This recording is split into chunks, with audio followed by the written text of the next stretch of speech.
Let's talk Napoleon.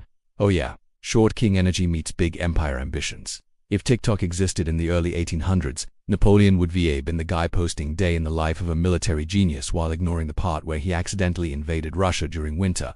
But even he couldn't escape the universal rule of if you climb high enough, someone will try to drop-kick your ego off a balcony. The most famous failed attempt on his life, the Infernal Machine plot of 1800, sounds like a steampunk roller coaster, but it was just a giant cart filled with explosives parked along his route to the opera. The plan detonated when Napoleon's carriage passed by. The problem: the assassins got their timing wrong.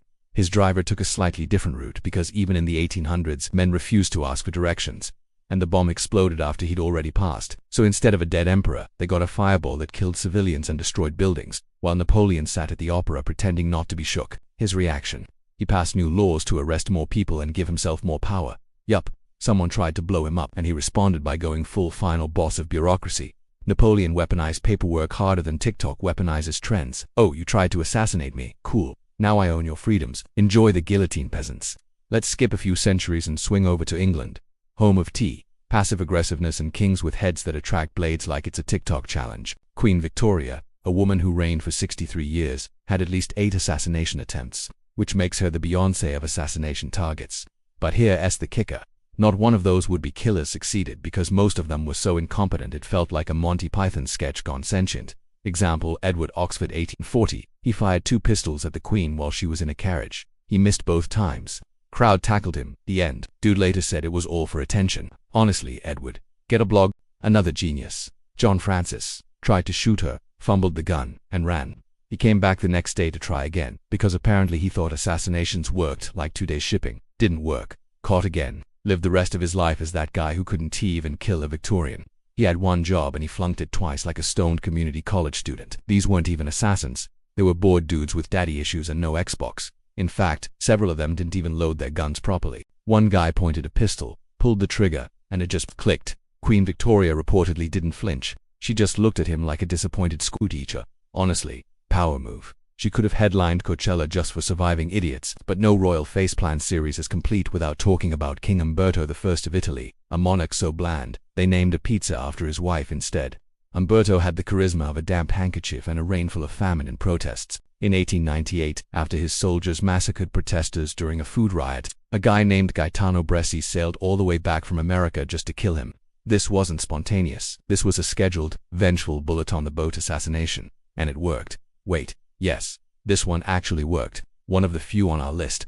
But it still deserves mention because the dumb part was Umberto himself. The king had been warned. He knew anarchists were out for his blood. His response: nah, let's attend a sporting event without security. That's like Jeff Bezos walking into a union rally and yelling, "You're welcome." Umberto strolled into a public event, shook a few hands, and caught 3 bullets to the chest. A true royal fail. No guards, no plan, just vibes. Meanwhile, let's not forget the Ottoman Empire, the historical equivalent of trying to keep a melting Jenga tower from collapsing. Sultan Abdul Hamid II survived an assassination attempt involving a bomb hidden in a horse-drawn carriage timed to explode after Friday prayers. The assassin knew the Sultan's schedule down to the minute. Except that day, the Sultan stopped to chat for exactly 1 minute longer than usual. Boom, horse guts. Panic. 26 people dead, and the Sultan walked away with only a delay in his coffee break. Let me repeat that. A man survived a horse bomb because he was slightly more talkative than usual. That's not divine intervention. That's procrastination saving lives. The assassin, Armenian revolutionaries who'd spent months planning this. They had engineers, logistics, and mathematics. What they didn't have: an accurate small-talk estimate. Historical note: never trust a schedule. But hey, let's bring it back to America. You want dumb? Let's talk about the Zangara incident. Giuseppe Zangara, a bricklayer from Italy, decided to shoot President-elect Franklin Delano Roosevelt in 1933. But Zangara was short. Like even Napoleon would have said, "Bro, get a box." So when he tried to take the shot in Miami, he had to stand on a folding chair. Spoiler alert, it wobbled. Zangara missed Roosevelt entirely and instead shot Chicago as Mayor Chamac. People tackled him immediately. His quote: "I don't hate Roosevelt personally.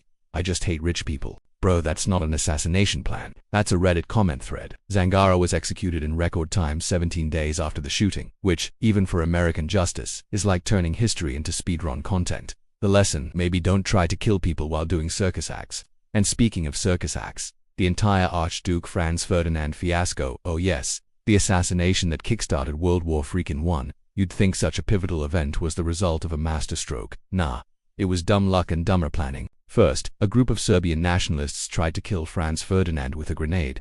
It bounced off the car and injured the next car's passengers, already off to a good start.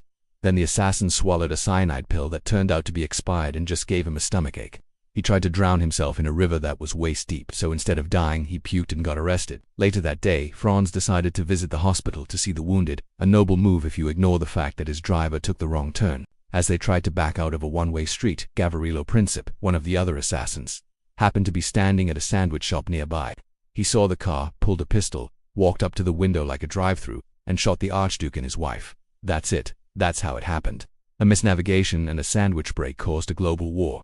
The takeaway: if you ever feel useless, remember the driver who rerouted World War I by not using Google Maps. When you realize your empire fell because someone wanted a ham sandwich. Now, I know some of you are thinking, what's the point of all this? And to that I say, exactly, that's the point. The people running empires and planning coups were, and often still are, just barely functioning humans, winging it harder than your cousin at open mic night. The only difference between success and failure in most of these plots was dumb luck. Right place, wrong sandwich. Right plan, wrong horse. Or just a gun that jammed because the assassin forgot to clean it. These weren't elite ninjas or Bond villains. They were the historical equivalent of that guy at Home Depot asking how to install a ceiling fan using fire. And guess what? Today's world isn't much better. Our modern leaders are just as killable, just as delusional, and just as paranoid. But instead of getting taken out by clumsy lunatics with swords, now they get taken down by memes, subpoenas, and screenshots of old tweets. The weapon of the 21st century isn't poison, it's PR. You don't need to stab Caesar anymore. Just leak the group chat. You don't need to bomb the palace. Just hack the phone. You don't need to shoot the tyrant. Just cancel him harder than Netflix cancels shows with queer leads. So what have we learned from this circus of failed mayhem? 1. Assassins are bad at their jobs. 2. Rulers think they're immortal until the snacks run out. 3. Sandwiches are dangerous. And 4. If you really want to change history, don't try to kill a king. Just befriend the guy who brings his lunch. Now, if you somehow survived this wild ride without losing IQ points, congratulations. You're either a history buff, a masochist, or both. Either way, hit that subscribe button before someone tries to assassinate your attention span with another TikTok trend. Drop a comment about which failed assassination you think deserves a Netflix series. And remember, history isn't written by the victors. It's rewritten by sarcastic weirdos with a microphone and zero chill, like us. This has been Midnight Meme Historian, signing off until the next glorious train wreck of historical idiocy.